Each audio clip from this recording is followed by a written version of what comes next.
ang ang ang ang magfo-focus ka na ngayon is, um, yun talaga ang last hurrah nila. 'Pag hindi nila 'to natapos, 'pag hindi nila natanggal si Inday, Sara, magkakanya-kanya na yan, na bahala na kayo. And then, what I am anticipating is that some of the BBM faction will align with Sara.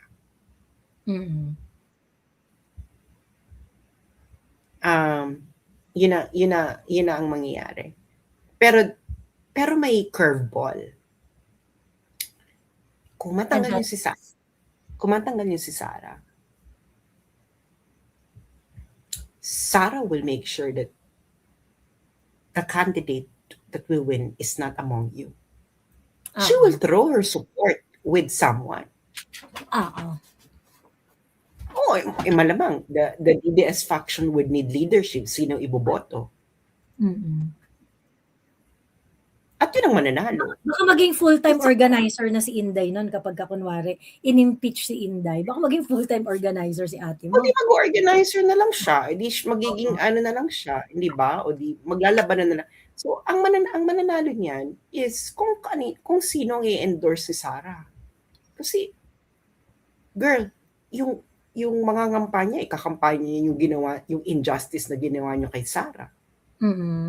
Which, yun naman ang titingnan ng DDS. Sino ba yung gustong ipaghiganti ang uring inaapi?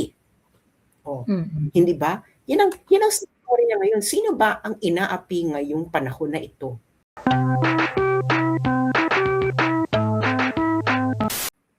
Gusto lang sabihin kay Risa Ontiveros.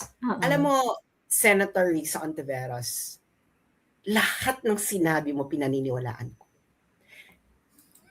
Pero, hindi ko na business to reconcile everything that you've said.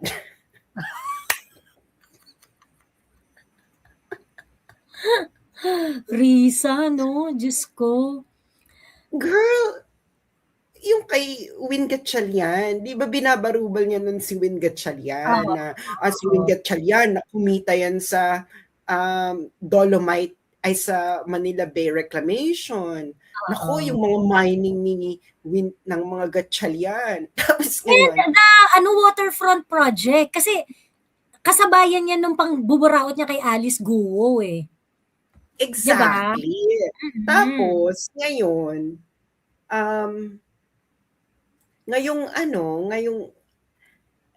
dito mo na talaga makikita yung hand ng Malacanang and how Risa Ontiveros she thinks that she's running the show. Yes. Actually, na-expose na Risa is the attack dog of the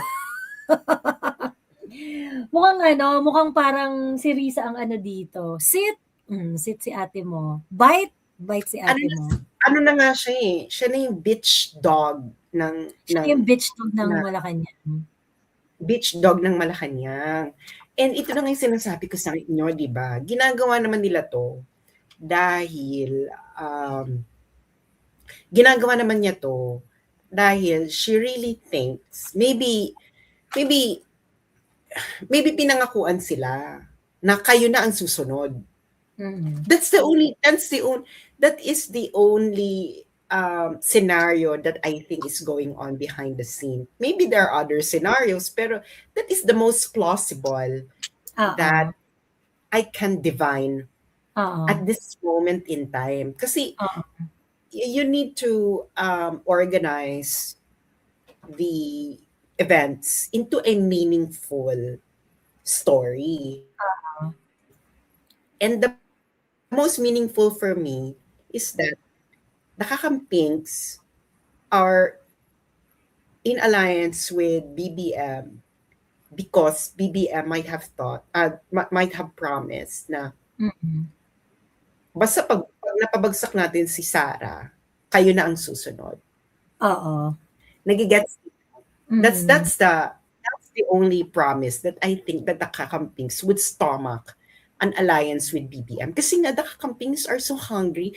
Girl, gusto na nga nila, ganito na sila ka-desperate. Gusto na nilang tanungin kung ang doctor ay DDS o hindi para Before sila magpagamot. Actually, sa totoo lang, meron nga nag-message, di ba pinag-usapan natin yan last time? Kasi si Manang New, inopen niya eh. Inopen ni Manang New. Bakla, may nag-message sa akin, doktor. Pinakita yung message ng pasyente niya. So sabi niya ganun, dentista, sabi niya ganun, Doc, DDS ka pala. Papatanggal ko na yung braces ko sa'yo kasi lilipat na ako ng dentista. Mentally, no joke. Sinad sa akin ng doktor yung PM sa kanya ng pasyente niya. Well, kailangan niyang bayaran yung pagpapatanggal. Yeah. Oo. Ang mahal maging kakamping, no? Yes. Daming arte. Dapat tinanong niyo na rin yung mga karpintero at mga engineer ng mga bahay ninyo. Correct. Diba? Dapat magluluto ng pagkain nila. Diba? Dapat magluluto ng pagkain nila. Dapat itodo nyo na. Dapat tanungin nyo. Gusto naming malaman kung ang architect ba ng bahay namin or DDS o hindi. Kasi kung DDS, papabaklas ko itong bahay ko. Tira muna ako sa kalsada. I cannot accept! Bakit wala sa atin yan, no? Wala man lang sa atin na nakaisip na, mga guys, tanungin ninyo kung yung ano ninyo ay kakamping or hindi. Parang, because una-una, why would you do that? Napaka-Karen. Alam mo yun? Kayo ang Karen ng you're the Philippine version of Karen. Like, are you serious? Alam mo magandang mangyari? Alam mo yung shows sa US, yung, ano bang title ng show na yun? Yung What Would You Do? Parang, something like that. Tapos situational siya. Tapos yung... Tapos ang nangyayari, ano siya, situational siya na experiment, social experiment. So, ang magandang gawin, magkaroon ng social experiment. Halimbawa restaurant. Tapos wala lang, nakapalibat na restaurant. Tapos, may drama lang na may mga tao na merong mga paid actor, sasabihin dun sa waiter na, gusto ko, waiter, tapos, o-order na ako, pero bagong lahat, gusto ko munang malaman kung DDS ka or something. Tapos, pag sinabi ng waiter, bakit po ma'am? Ay, hindi, gusto ko malaman kung DDS ka o kakamping. Kasi, kung DDS ka, hindi ako sa iyo order, ganyan. Tapos, sabihin ng waiter, ma'am, alam mo, parang, ma'am, hindi naman po importante yan kung magagawa ko yung trabaho ko, ganyan. Tapos magwawala dapat yung customer. Tapos syempre makikita yung mga reaction ng mga tao nasa paligid, di ba? Tapos tingnan natin kung what would they do. Tapos magwawala sila. Maganda yung reverse. Yung ang actor, yung waiter. Yes. Tapos sabihin niya, ma'am, DDS po ako, okay lang po ba sa inyo na ako yung waiter nyo? Ganon. So, yung customer, hindi dapat yung aalis siya. Oo. Exactly. May reverse din. Pero reverse din. Para makita natin kung anong gagawin ng mga tao.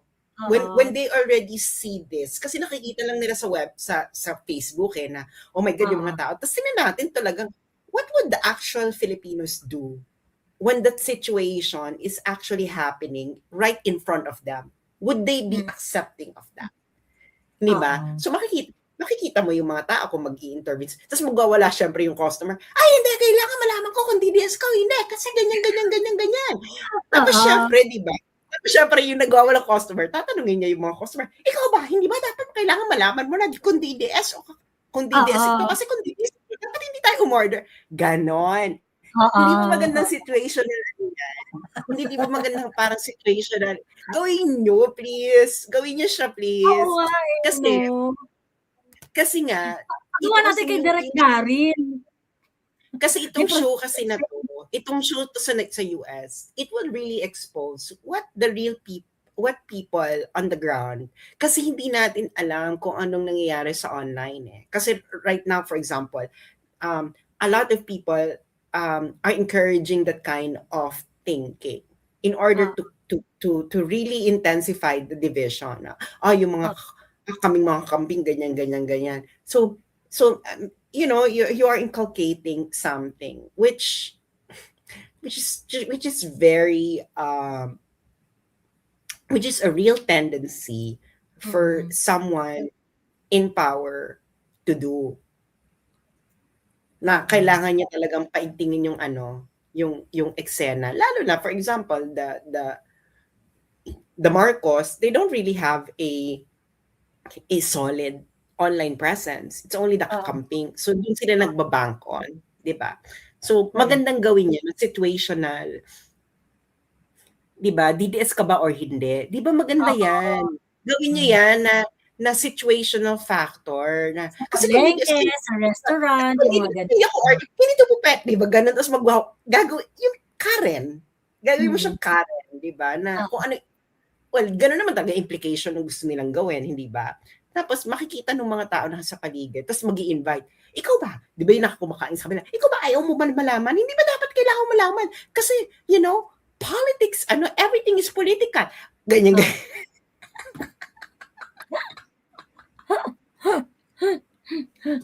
True. Maganda yun kasi magkakaroon ng social, doon mo makikita talaga na kwentas claras dito yung kung ano yung mga reaction ng mga utaws, no? Yes. Ay, maraming salamat sa mga nagpapadala ng pa-birthday. Thank you. So, yun ang magandang eksena. Kasi nga,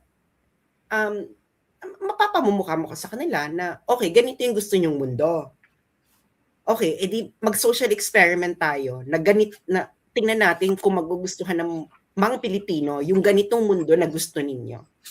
Yung ganitong klaseng eksena. Tingnan natin kung may magla-love sa inyo.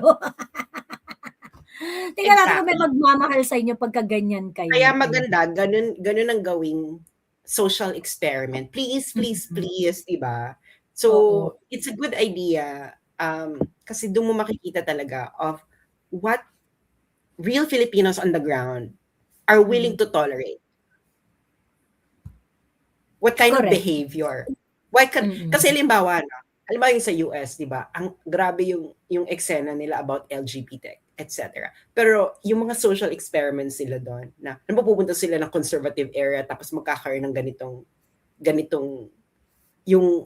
ganong confrontation. Makikita mo yung mga conservatives na, wait, hindi acceptable yung behavior mo, kumakain lang natin. So makikita mo talaga doon na, there's a difference between what you write online and your behavior on the ground. Kasi what you write online is like, okay, naniniwala ako dito. Pero once you instantiate that behavior, that's a different matter for them.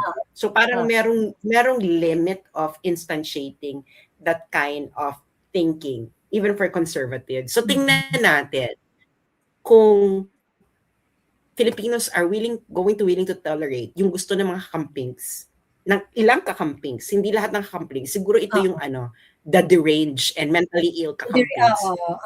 Actually, na kailangan magtanong kung DDS o hindi.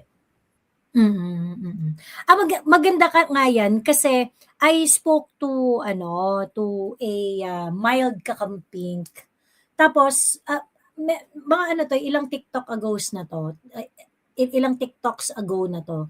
Ayun. Tapos sabi ko sa kanya, ang problema kasi sa inyo, hindi nyo kasi sinasaway yung thought leaders ninyo.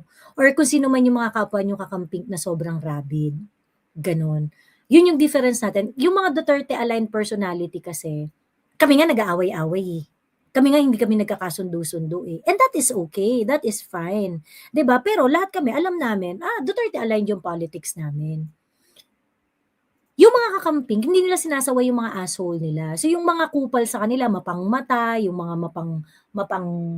mapang discriminate, yung mga ganyan, hindi nila sinasaway. So, pagka kunwari, kasi 'di ba, sila yung mga sila yung mga they give value dun sa mga individual rights na dapat hindi ka equal space, yung mga ganyan, dapat hindi ka mambabastos ng kapwa mo and things like that. But if they are confronted of the situation na kung saan nakita nila harap-harapan, ayaw pagsilbihan ng waiter kasi or ayaw bumili nung customer kasi DDS or sinisigawan niya dahil DDS ka pala, kaya ayaw ko na dito, things like that. Is that the society that you really want to live in? 'Di ba? Yung problema kasi, yung ibang mga rabid pinks, they even encourage that kind of behavior. Kapag meron kang exhibit A, there is no choice yung mga kakamping na lalo na yung mga rabid, there is really no choice but for them to really react and ipulis nila yung mga ipulis nila yung mga kapanalig nila sa pananampalataya, 'di ba? Ganon sana, ayan. Yung Gino Miss Joey nakaaway, Gino. Yung Gino Miss Joey nakaaway ni Tio, nag-comment na din siya sa mga ugali ng kakamping. Actually, marami na ngayong kakamping na nagsasaway ng kapwa nila kakamping. Well, tingnan natin kung hanggang saan yan. 'Di ba? Tingnan natin kung hanggang saan yan makakarating. Ayun. Anyway, eto na nga, lipat na tayo dun sa nangyari today sa plenary kasi nakakaloka ito. Sobrang nakakaloka. Ako, I've explained several times kung bakit importante yung ginagawa ng 13 majority. Hindi natin alam kung hanggang kailan yan magsasama-sama, no? Hindi natin alam kung gaano sila ka-solid. Pero, I think if they are going to really stay together, they would be able to yield a power the Philippines have never seen ever before. Kasi unang-una, sila yung nasa national stage, kasi ang mga senador elected yan at large eh. So lahat ng mga nandyan, recognizable personalities. So kapag meron silang ginawa at talaga makita sila ng mga tao na talaga, ay wow, palaban, ay wow, pinagtatanggol yung nag-o-oppose sila sa mapangyurak na administration, ganyan-ganyan. They would really get huge brownie point if they're going to stay as part of the majority.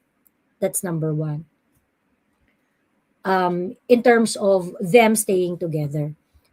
Marami silang mga political brownie point na pwedeng makuha kapag magkakasama sila. And at the same time, yung fact that they are not a Malacanang sanctioned majority places them in a situation wherein they would be able to oppose some of the policies of the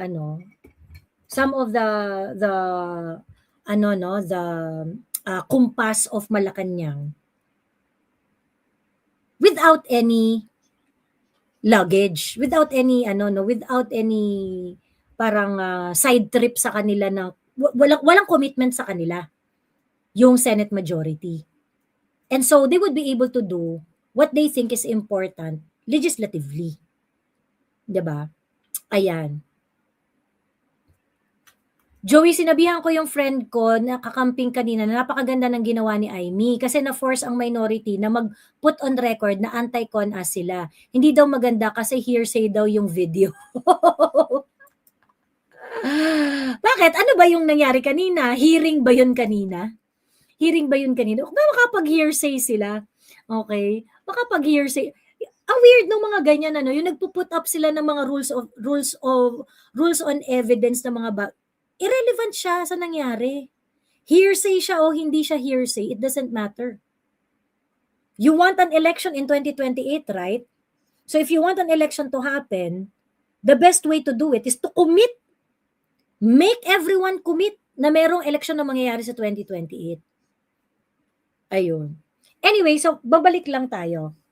So, another thing why importante yung ginagawa ng Senate kasi pag lumaban sila, napapahirapan din nila yung administrasyon. Kasi nakita nyo naman, si Inday Sara, siya ang kinakawawa ng BBM administration for the longest time. So lahat ng resources ng gobyerno nakatutok kay Inday. Pero ngayon kasi, 14 na sila. Kasi, di ba, 14 na sila. Si Inday at yung 13 senators na ang pag-iinitan ng BBM admin. So, 14 na silang kinakasuhan, kinakawawa, may mga kung ano-ano. So, it will spread the resources of the government, thinly. 14 Kasi, to 14 na 14. silang target eh. Di ba? Ay, ayun na nga, na ang laki na ng perang ginagastos nila. Pero hindi pa rin nila mapabagsak hirap na hirap silang pabagsakin si Inday. Na times, Actually, tapos na times 14. Di ba? 14. And mahirapan talaga sila niyan. Kasi ang ginagawa kasi nila, yung Binay pattern. Di ba? Yung Binay pattern na ganito. Tapos kaya nga ano na sila nung panahon ng kay Binay na hindi nila pina-impeach. Hindi ba? Kaya nagtuloy-tuloy. Ngayon, yun yung gusto nilang i-correct ngayon sa incident. Na gusto nilang matanggal si Inday para magkaroon sila. It's 2016 elections all over again. Bumalik ulit tayo sa 2016 election. Okay. Now, the problem with that ay ganito. So, nagsama-sama, di ba parang kay Binay, nagsama-sama sila para pabagsakin si Binay. Sino ba yung mga nagsama-sama? No? Si Mar, yung nila Mar, sina Grace po, sina Antonio Trillanes, sino sinuportahan ni Trillanes nun? Si Grace po ata, no? Oo. Tama ba? 2016? 2016. Grace po. Magdalo Grace po. Okay, Grace po. So ano sila,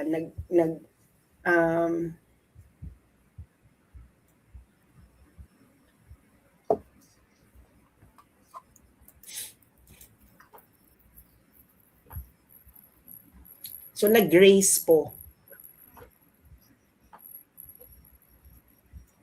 So, ang grace po ngayon ni Trillanes, si Risa Ontiveros.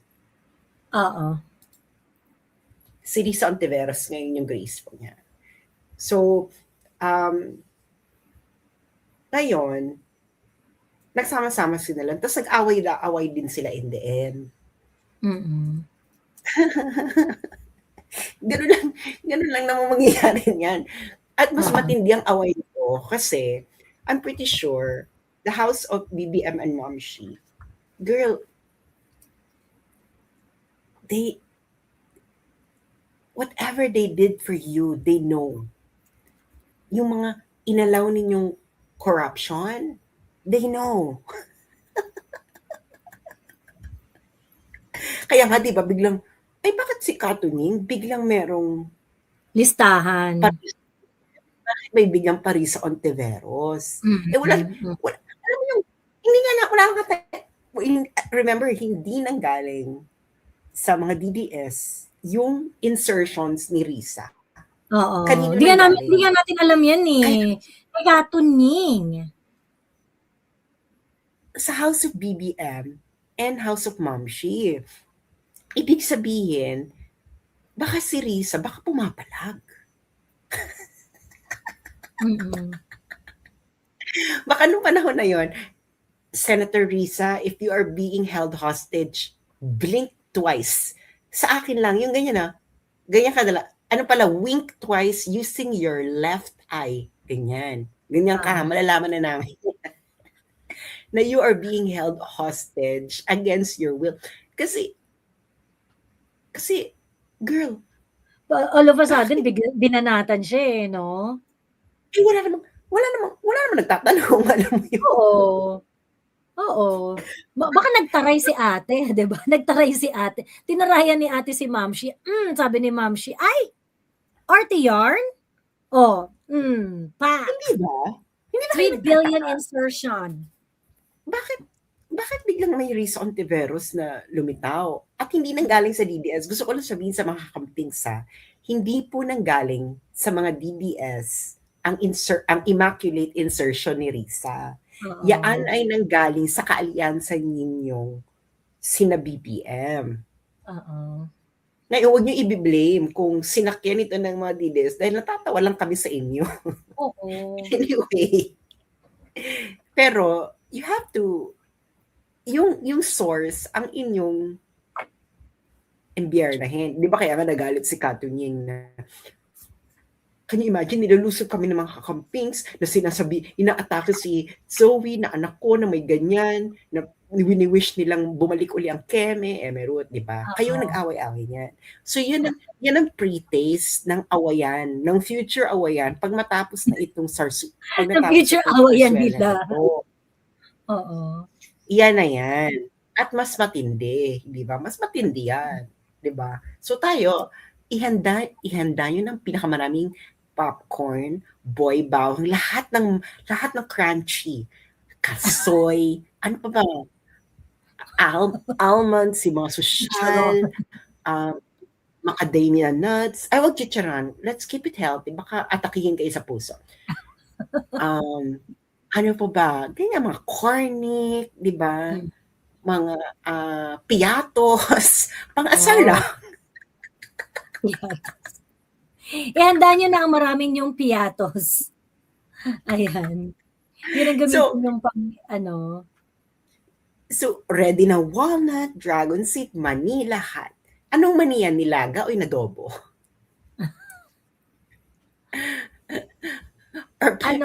Yung adobo para crunchy. Ako parang mas gusto ko mais. Parang ganyan, nanonood ka, girl. Ay, oo. Kasi continuous kasi yun na talagang pang-nervous. Oo. Tapos yung maaano mo pa, yung maa-align mo pa yung bawas. Ganon. Oo, ma-align. So, sa sobrang obsessive-compulsive mo, gusto mong align na align. Align dyan. Yung bawat linya ng mais. Ayan. Ngayon, kaya itong nangyayari ngayon sa Senado, and everything that you're seeing, this is the last hurrah. Yeah. Wala na after nito, wala nang hurrah, girl. Ang magfo-focus ka na ngayon is yun talaga ang last hurrah nila. Pag hindi nila ito natapos, pag hindi nila natanggal si Inday, Sara, magkakanya-kanya na yan. Nabahala na kayo. And then, what I am anticipating is that some of the BBM faction will align with Sara. Yun na ang mangyayari. Pero may curveball. Kung matanggal niyo si Sara, Sara will make sure that the candidate that will win is not among you. She will throw her support with someone. Malamang the DDS faction would need leadership. Sino iboboto? At yun ang mananalo. Baka maging full-time organizer na si Inday nun kapag kunwari in-impeach si Inday. Baka maging full-time organizer si ate mo. Hindi mag-organizer na lang siya. Hindi magiging na lang siya. Hindi ba? O di maglalaban na lang. So, ang mananalo niyan is kung sino ang i-endorse si Sara. Kasi, girl, yung mga kampanya, ikakampanya yung ginawa, yung injustice na ginawa niyo kay Sara. Which, yun naman ang titingnan ng DDS. Sino ba yung gustong ipaghiganti ang uring inaapi? Hindi ba? Yan ang story niya ngayon. Sino ba ang inaapi ngayong panahon na ito? Pero si Bongbong, dahil bangag siya, ang sinasabi na ni Bongbong is inevitable mapapasama tayo dyan. Pag nagkagulo ang sa Taiwan, kasama ang Pilipinas, inevitably mapapasama tayo. So that is a mark of an imaginative leader. Correct. Kasi, ang reasoning kasi niya, ganito. Okay, maapektuhan tayo because we have OFWs in Taiwan Island and because of geography. Okay, this is your constraint of decision making. Okay? Ngayon, given this scenario, you have two options. Let geography dictate, but geography is not fully deterministic. Or you can think of a way that geography works in your favor. Ibig sabihin, Bongbong Marcos and the people around him have no imagination at all. Or they are only they are convincing the Filipino people that okay, there's only one possible outcome here. It's not even true that there's only one possible outcome. It's not. Right? Because if Pero you're going kinonfine niya na tayo sa isang outcome lang. Kinonfine niya na tayo sa isang outcome. So that outcome is actually selected by him.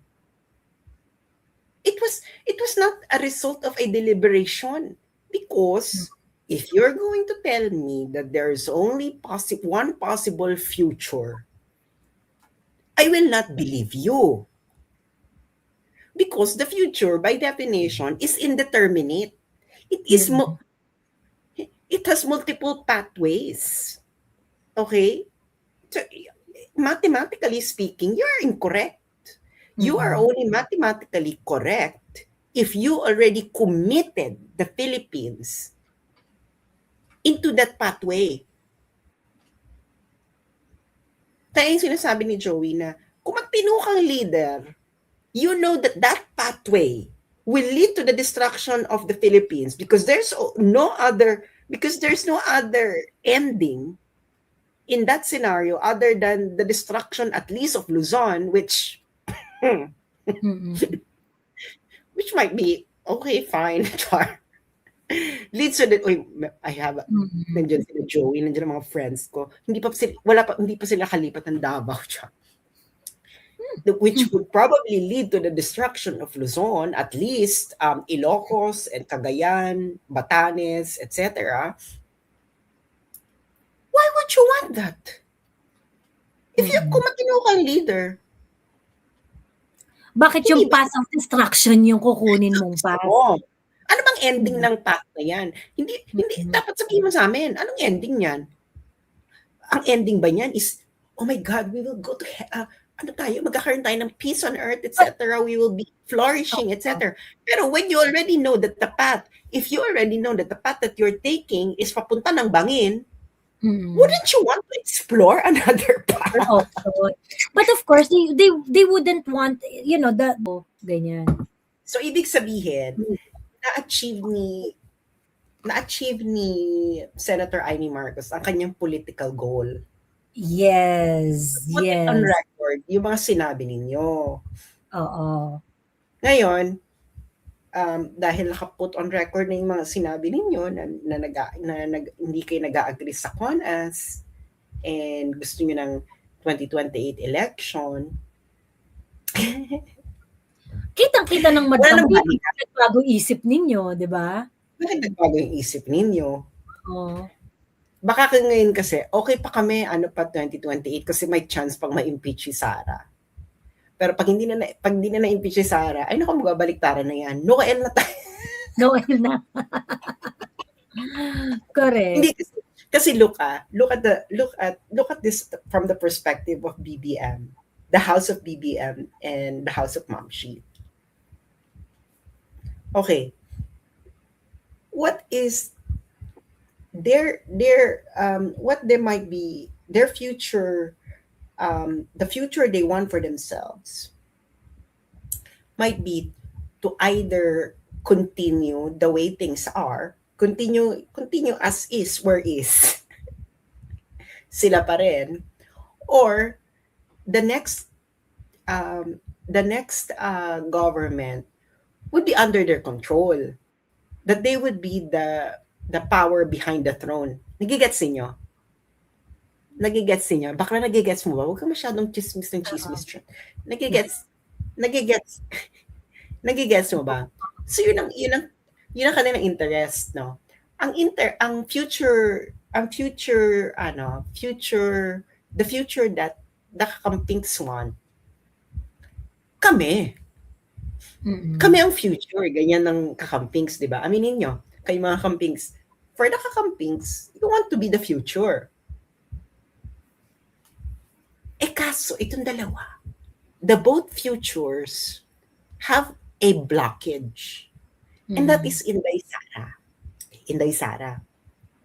So ngayon, itong dalawa, they are aware of what each other wants. But for them to actually have a shot in realizing their different futures, they have to remove the common block. And that is Inday Sara Duterte. Nagigets niyo ba? Nagigets niyo mga bakla? Okay.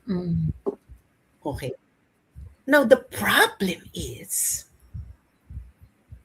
anong gagawin natin pag hindi natin natanggal ang blockage? Anong option ng Kakampings? The Kakampings, kayo mga Kakamping, losing end kayo. Why? Because the future, the BBM, hindi natin natanggal si Sara. Pareho tayo, hindi natin natanggal si Sara. Well, there can only be one future between the two of us, Kakamping, and we know that, and it is our future that matters. Yan ang BBM Mamshi thinking. Ang future sa kanila is continuity. Ang future ng Kakamping is continuity. Kami naman. Contradiction. Contradiction. You are only not contradicting each other right now because you have a common blockage. Yes, Sara Duterte. Pero pag natanggal si Sara, matanggal man si Sara o hindi, your contradiction remains. Ang BBM, ang House of Momshi and Popshi, marami silang options. Kung matanggal man o hindi matanggal si Sara. And one of their options is Noel. Yung nakakamping and yung Noel, wala kang pake sa ano diyan. Wala kang pake sa yellow pink diyan. Wala na. Bakit? Wala kang pakinabang sa amin, 'di ba?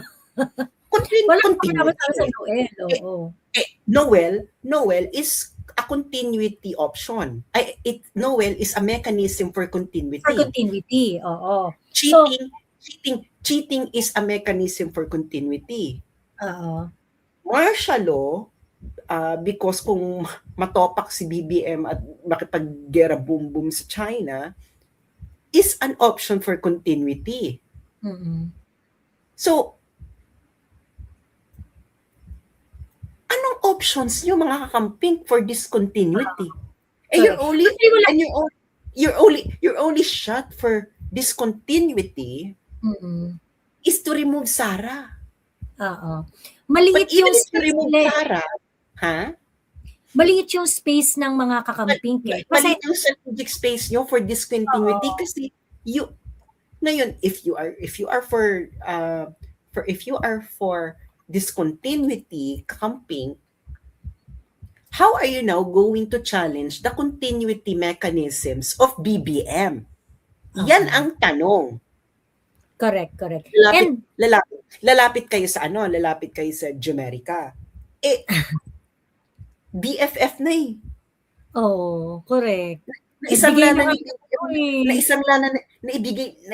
ni BBM ang lahat. Ano pa ibibigay ninyo? May ibibigay pa ba? Na ni BBM ang CDO. may ibibigay pa ba kayo na hindi maibibigay ni BBM? Ngayon, kung sasabihin nyo, ay, i-raise namin na corrupt si BBM. Bakla, wala na kayong moral ascendancy to raise that. Correct. Na pupunta kayo sa Amerika, sabihin nyo, corrupt si BBM. Girl, boys and girls and students of the Kakamping, do you really think that Jumerica will not want a corruptible leader? Think! Hindi nyo ba, why, bakit ang father lasted for 20 years? Kahit kayo, yung mga leaders nyo noon, nakikipag-gemi-gemi, nakikipag-brushing elbow with Jumerica. Oh, sino bang sumagip? Sa mga, Marcoshash? Through kidnapping. Charot. Sino bang sumagip through kidnapping? Di ba? Kaya, mga friends, Kakampinch, you are the loser. Correct. Wala kayo, kasi, halimbawa, mag-continuity talaga mag-continuity talaga sila, be. That's not there's no doubt that they will, There's no doubt the that BBM they'll take that path. that is their trap. They are on it. Yan yung ginagawa nila. Yan yung ginagawa ng talaga. Highway or, My sabi way nga ni Ma'am, my way or the highway. Diba? Correct. Sabi niya, my way or the highway. The problem is, Kakamping, you're the highway. Correct. And sa totoo lang, maliit yung I would just like to demonstrate kung gaano kaliit yung space ng mga kakamping dito. Kung bakit kayo yung pinaka-loser sa lahat. Unang-una, wala kayong redemption. Kasi, hindi nyo kayo manalo sa election. And ilang beses na tayo nagharap sa election, lagi kayong talo di ba? Hindi kayo mananalo sa election. Okay. Kayo, ang interest ninyo is kami naman. Gusto namin, kami naman ang sa power. Discontinuity. Kami naman. Ngayon, ang BBM administration, dahil sila ay going towards continuity, kayo, ang bitch kayo nga ng bitch kayo ng BBM admin Kasi, kumbaga, parang, sige nga, BBM na lang kaysa Sara presidency, BBM na lang kaysa continuity na lang kaysa presidente si Inday Sara. And that's kind of thinking ang reason kung bakit maliit ang space ninyo. Actually, kasi tinanggap nyo ng maging tuta ng BBM administration. Actually, yung mga leaders, yung mga top leaders, yung mga elite ninyo, nag-uusap-usap na yan. Sinong candidate ang acceptable sa Kakampings? Ganito. Kunwari ikaw si girl? Kunwari ikaw si kunwari ikaw ang top honcho ng Kakamping. Oo. Ako si Mamshi. Ayan. Ako si Mamshi. Mamshi, suporta kami sa inyo ha. Kasi alam mo naman, ayaw namin ng Inday Sara presidency. Di talaga. Support kayo sa amin. Oo, Mamshi. Okay. Kaya nyo bang kumbinsihin ang inyong mga voters na kailangan, Joey, kailangan dito mag-isip ng kandidato. Alam mo na, kandidato na, alam mo yun, na tayo pa rin ang nasa kapangyarihan sa likod. Pero matatanggap ng Kakamping kung sino yung nakaupo. Pwede ka bang mag-suggest kung sino? Ayoko si Risa, hindi ko alam. Ayoko si Risa, be. Kaya ako nga pinaano kay kay Katunying. Ayoko dyan. Masyadong eksenadora. Siyempre naman, Mamshi, meron kaming Mama Lenny Yung Mama Lenny namin, meron yung solid votes. Pero siyempre, Mamshi, kailangan namin ng a little push. A little push. Hindi ako masyadong convinced yan kay Lenny, girl, ha? Isa pa yan. Ano rin yan one half, one fourth. Ano yun? Papayag ba yan na uupo lang siya pero tayo ang magpapatakbo? Meron pang isa, Mamshi. Meron pang isa. Pero tingin ko matatanggap mo to. Sino?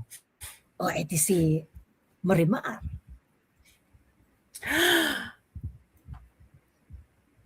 Alam mo, kamag-anak ko yan. Yan ang ating Tanggap na intersection. At tanggap Yan, na tanggap yan, Ma'am wait, Shi, ng mga yellow pink. yan ang intersection natin. Family. We are family. F-A-M-I-L-Y. Family. You know, let's just keep it to the family. Eh di, kung ganun.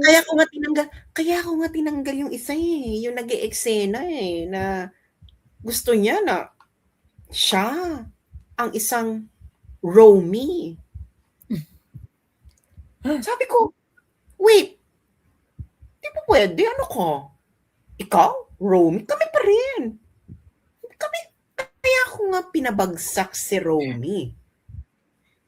Ngayon, ewan natin kung yang si Marimar, ano yan baka topakin din yan. Alam mo namang, hindi naman kami masyadong magkalapit. Alam mo namang, within the family, kami ang subordinate. Pero, kaya, Ma'am Shi, syempre, between kay Mama Lenny at saka kay Marimar, sino ang mas mataas ang risk dyan na babaligtarin ka? Well, that's an option. That's an option, darling. Pero sweetheart Bumblebee, yan isang option ng continuity. Pero pwede rin isang option ng continuity ay Noel. Anong say mo dyan? Anong say mo dyan kayong mga camping? Ay, hindi. Dapat may eleksyon. Dapat may eleksyon, Ma'am Shi. Hindi pa po pwedeng may eleksyon kasi syempre kailangan naman namin may maipopwesto kami. Pag Noel, parang paano kami noon? Paano ka na namin masusuportahan noon? Wala naman kaming paglalagay. Ayaw nyo ng Noel kasi gusto nyo kayo ang umupo. Hindi naman sa ganun, Ma'am Shi. Pero syempre, dapat naman meron makapwesto sa amin, Ma'am Shi. Ganito na lang. Bibigyan namin kayo ng mga cabinet portfolio. Pwede na yan. Pwede na yan, Ma'am Shi. Kesa naman Sara Duterte presidency. Noel. Pwede na sa inyong Noel. Pwede na yung Noel kesa Sara Duterte presidency. Kasi, basta Ma'am Shi, ito yung mga pwesto na gusto namin, Ma'am Shi. Ito daw. Ako nang bahala. Alam mo naman, alam mo naman ako ang select and deselect. One-woman committee. Select and collect committee. Ako naman ang, pero merong yung merong ROI. Siyempre, alam na yun, Ma'am. Alam na yun, Ma'am Shi. Oo. Basta importante, Ma'am Shi, yung sa amin, Ma'am Shi, yung sa amin, kailangan. Alam mo naman, kita mo naman, meron ba akong dinisappoint? Kita mo nga yung matabakong alaga, nasaan ngayon? May disappoint pa ako? Nagpapataba pa rin, di ba? Madidisappoint ko ba kayo?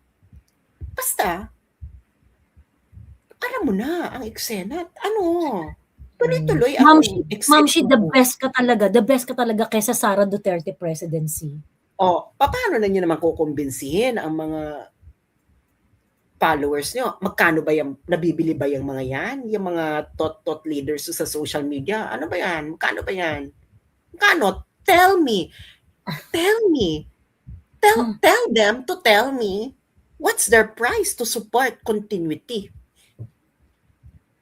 Madali lang naman yun, Ma'am Shi. Yung isa nga, GCash lang dun sa, okay na yun.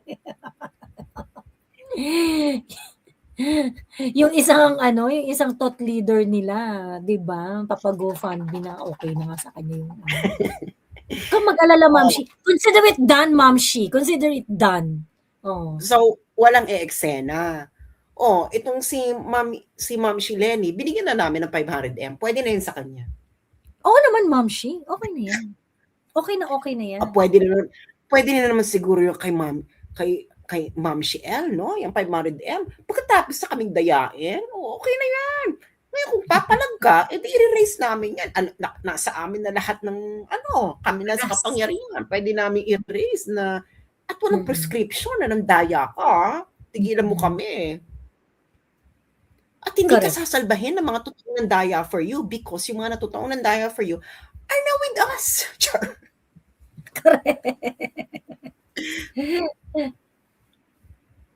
Alam nyo na.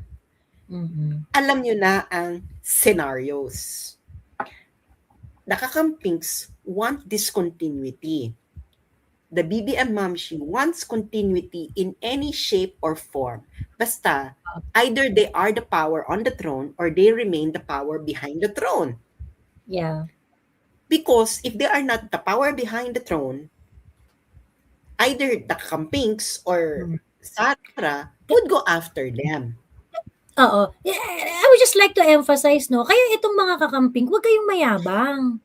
Huwag kayong feeling main character. Kasi sa totoo lang, dito sa political landscape na to, na meron tayo, bitch kayo ng BBM admin.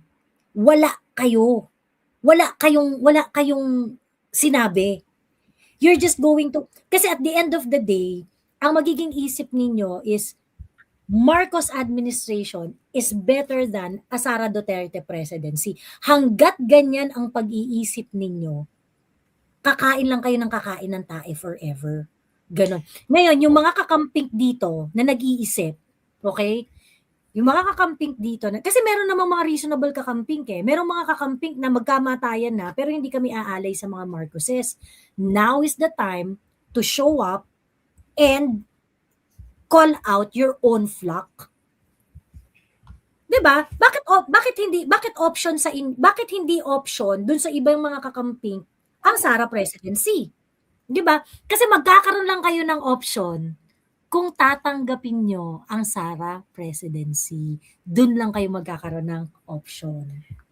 Well, ayun na nga, ang labanan dito is continuity versus discontinuity. Ngayon, there are two options for discontinuity. Kakampings and Sara Duterte. Wala pa kayong candidate kakamping. So, wala pa kayong option. Ngayon, dahil nga nagsama kayo ng House of Mamshi and ang House of Kakampings na magkaiba ang gusto for 2028, bakla, kung sino ihahain sa inyo ng mga leaders ninyo, yun yung kayang iganyan. Yun lang, uupo lang siya as a ceremonial eme. Pero the power behind the throne will remain the House of BBM and House of Mamshi. Because guys, why do you really think that BBM and Mamshi wants discontinuity? Correct! Ngayon pa, 'di ba? Ngayon pang walang makapalag sa mga ginagawa nila. Oo, totoo. Nakita na nila walang pumapalag. Ang dami na natin. Nagkaroon na ng ganyan, na-expose na. Walang nagkaroon ng revolution. Ay. Kaya na natin to isalba hanggang dulo. Correct. Hanggang mategi na tayo sa posisyon, pwede na to. Wala naman silang magagawa